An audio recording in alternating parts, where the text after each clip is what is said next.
दोस्तों, अगर आप यूपी बोर्ड के स्टूडेंट हैं तो इस वीडियो को लास्ट तक देखना, क्योंकि इस वीडियो में हम आपको यूपी बोर्ड के बारे में कुछ रोचक तथ्य बताने जा रहे हैं। तो नमस्कार दोस्तों, मैं हूं अंशु आनंद और आप देख रहे हैं अंशु टेक HD।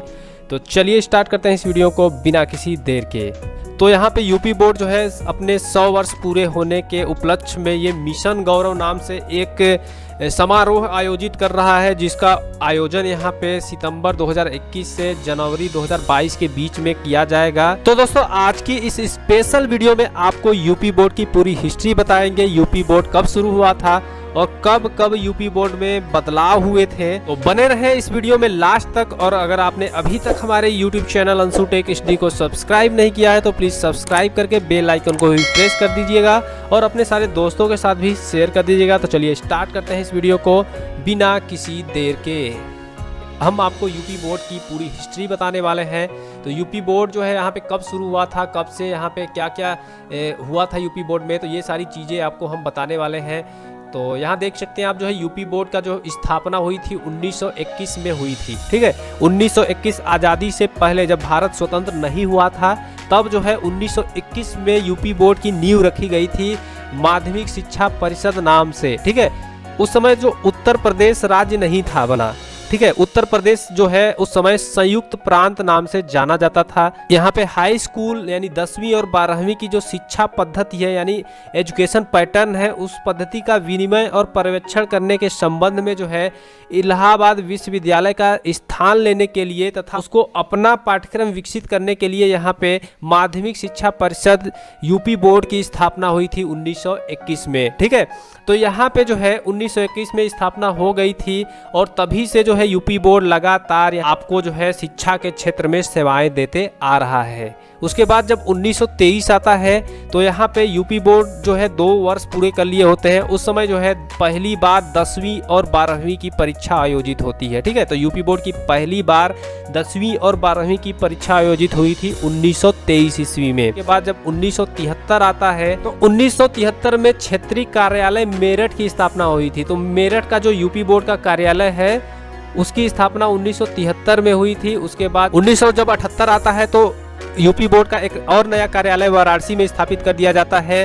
और 1979 आप देख रहे हैं 1979 जो है में यहाँ पे क्या होता है कि जो पहली बार कंप्यूटर द्वारा स्टूडेंट्स का परीक्षा फल तैयार किया जाता है, यानी जो है हाई स्कूल और इंटरमीडिएट की बोर्ड परीक्षाओं का जो रिजल्ट है पहली बार कंप्यूटर द्वारा तैयार किया जाता है 1979 में। ठीक है, तो ये आपको ध्यान देना है। इसके बाद जब 1981 आता है तो यहाँ पे बरेली के क्षेत्रीय कार्यालय की स्थापना होती है।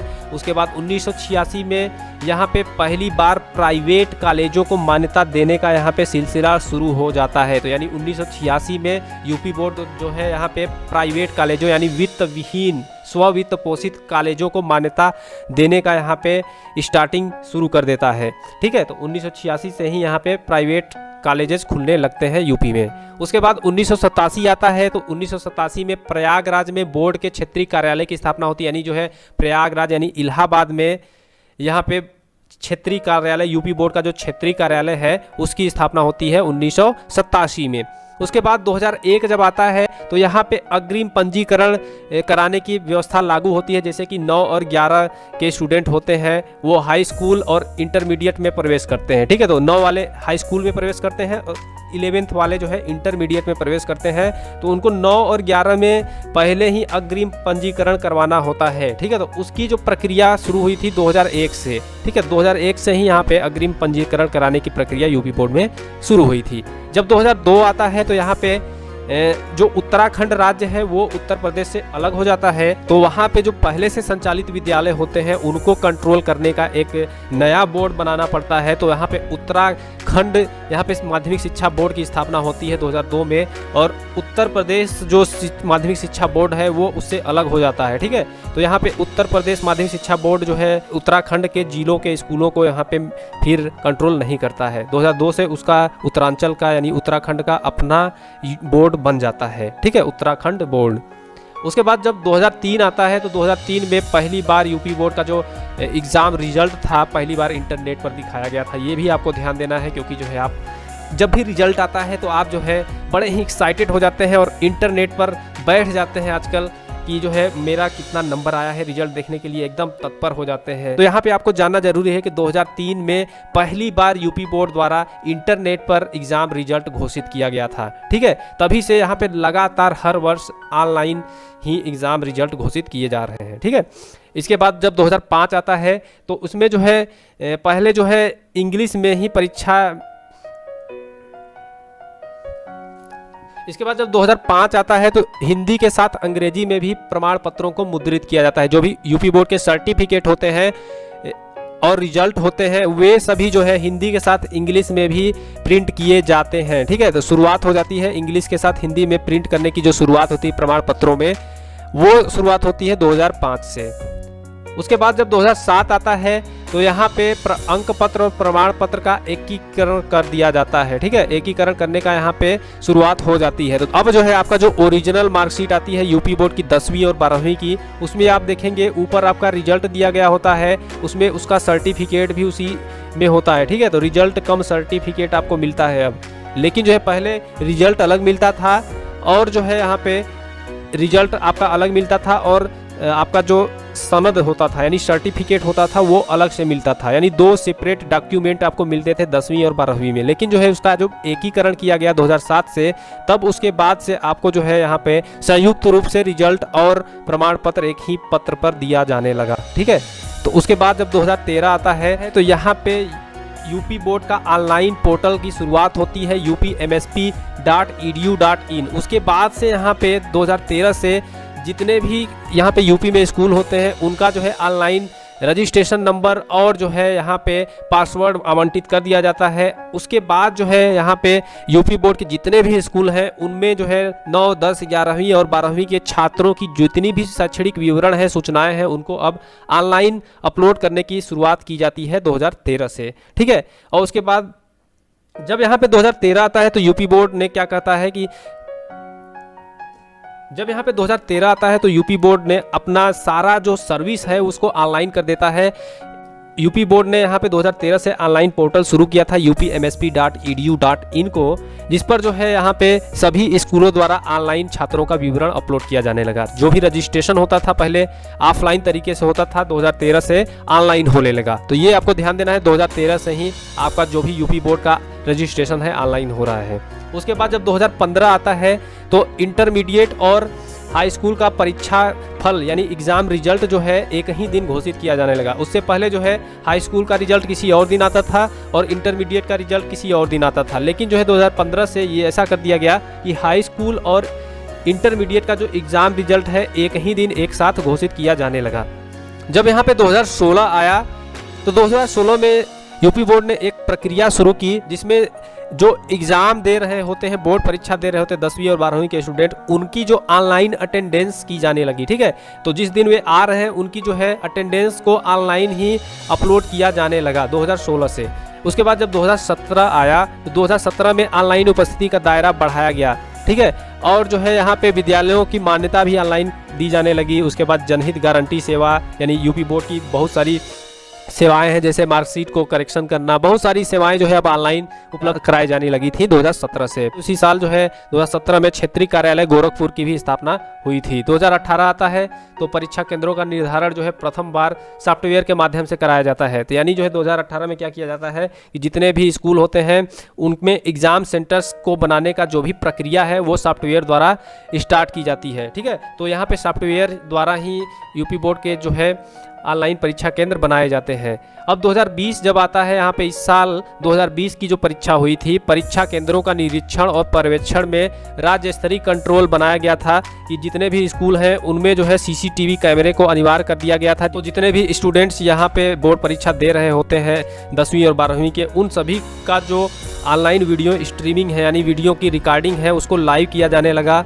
और इसको जो है एक जिला वाइज कंट्रोल रूम बनाया गया और जिले वाइज कंट्रोल रूम का एक सेंट्रल कंट्रोल रूम बनाया गया राज्य स्तर पर। ठीक है, तो इसमें से जो है यहाँ पे नकल विहीन परीक्षा कराने की जो है एक पहल शुरू की गई यूपी बोर्ड द्वारा, जो बहुत ही सराहनीय कार्य है। अब जितनी भी परीक्षाएं की कराई जाएंगी उसमें सीसीटीवी कैमरा अनिवार्य कर दिया गया है। सीसीटीवी कैमरे की निगरानी में ही यहाँ पे परीक्षाएं कराई जाएंगी, तो ये आपको ध्यान देना है। इसके बाद 2021 आने वाला है। 2021 में जो यूपी बोर्ड है वो अपने 100 वर्ष पूरे कर रहा है। उसको जो है यहाँ पे अपने शताब्दी वर्ष को मिशन गौरव के रूप में मनाने जा रहा है, जिसमें जो है यहाँ पे यूपी बोर्ड के जो भी पिछले स्टूडेंट्स थे जिन्होंने यूपी बोर्ड से एग्ज़ाम पास किया हुआ है और अच्छे पदों पर या फिर जो है देश विदेश में जाकर अच्छी सेवाएं दे रहे हैं, कुछ अच्छा काम कर रहे हैं, तो उनको जो है यहाँ पे ऑनलाइन वेबसाइट पर आवेदन करना होगा। मिशन गौरव में क्या किया जा रहा है कि उनको जो है यहाँ पे इनवाइट करा जा रहा है। तो जो भी स्टूडेंट्स या फिर जो भी एल्यूमिनी है यूपी बोर्ड के पिछले जो है सत्रों में पढ़ाई कर चुके हैं, वो जो है मिशन गौरव में सम्मिलित होने के लिए यहाँ से पंजीकरण कर सकते हैं। इसके लिए जो है वे यूपी बोर्ड की वेबसाइट पर जा सकते हैं। यूपी बोर्ड की वेबसाइट पर जाने के बाद जैसे ही नीचे आएंगे तो यहाँ पे मिशन गौरव शताब्दी वर्ष नाम से एक जो है यहाँ पे ऑप्शन दिख रहा होगा। मिशन गौरव में सम्मिलित होने के लिए पंजीकरण करना होगा। तो यहाँ पे स्टूडेंट्स जो भी पिछले वाले हैं, पुराने स्टूडेंट यूपी बोर्ड के, वहाँ क्लिक कर सकते हैं।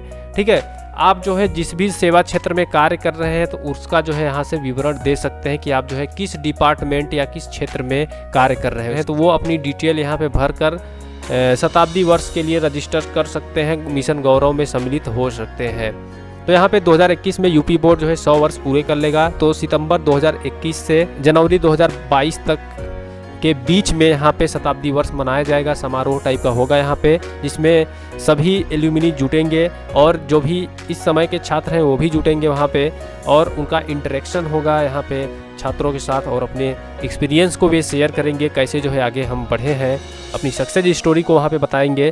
तो इसमें जो है जो भी अच्छे कार्य कर रहे हैं, जो भी यूपी बोर्ड से यहाँ पे पास हो चुके हैं, तो वे जो है जाकर यहाँ पे पंजीयन कर सकते हैं। तो यहाँ पे आप देख सकते हैं किन किन विभागों के स्टूडेंट्स यहाँ पे पंजीयन कर सकते हैं, जैसे कि न्यायिक सेवा में, सिविल सेवा में, थल सेना, वायु सेना, नौ सेना, पुलिस सेवा में है, या अर्धसैनिक बल में है, रेलवे सेवा में, अभियंत्रण सेवा में, चिकित्सा शिक्षा सेवा में, या स्वास्थ्य सेवा में, आईटी सेवा में, दूरसंचार में, विज्ञान प्रौद्योगिकी में, या अनुसंधान में, या हायर एजुकेशन में हैं गए, या फिर माध्यमिक शिक्षा के क्षेत्र में पढ़ा रहे हैं, या बेसिक एजुकेशन में गए हैं, या परिवहन सेवा में गए हैं, बैंकिंग सेक्टर में गए हैं, या फिर जो है यहाँ पे पर्यटन आतिथ्य यानी पर्यटन के सेक्टर में गए हैं, मीडिया और मनोरंजन के क्षेत्र में गए हैं, उद्योग और वाणिज्य के क्षेत्र में गए हैं, फार्मा के क्षेत्र में गए हैं, राजनीति के क्षेत्र में गए हैं, या समाज सेवा के क्षेत्र में गए हैं, या जनसंचार में, या फिर खेल में अच्छा नाम कर रहे हैं। इन सारे फील्ड्स में अगर आप जो है कुछ अच्छा काम कर रहे हैं तो आप जो है यहाँ पे पंजीयन कर सकते हैं। नाम वगैरह डालेंगे, mobile number, contact number, email ID के साथ,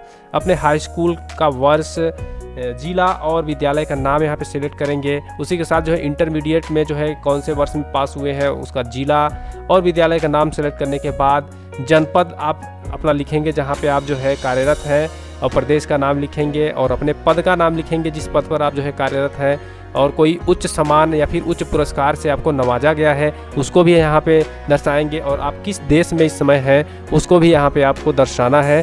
अपने बारे में, वर्तमान के कार्यों के बारे में आपको विवरण देना है, और माध्यमिक शिक्षा परिषद के संबंध में आपके क्या विचार हैं वो भी लिखने हैं। और पंजीयन हेतु यहाँ पे क्लिक करेंगे, OTP आएगा, OTP को डालने के बाद आपका पंजीयन हो जाएगा। ठीक है, तो इस तरह से जो है आप मिशन गौरव के लिए पंजीकरण कर सकते हैं। तो आपको मैंने बताया कि मिशन गौरव क्या होता है। तो दोस्तों आपको ये यूपी बोर्ड का पूरा हिस्ट्री कैसी लगी आप हमें कमेंट करके बता सकते हैं। तो दोस्तों अगर आपको ये वीडियो अच्छी लगी हो तो इस वीडियो को लाइक कर देना, शेयर कर देना अपने सारे दोस्तों के साथ, और हमारे YouTube channel Anshu tech HD को सब्सक्राइब कर देना। Thanks for watching this video guys, have a nice day.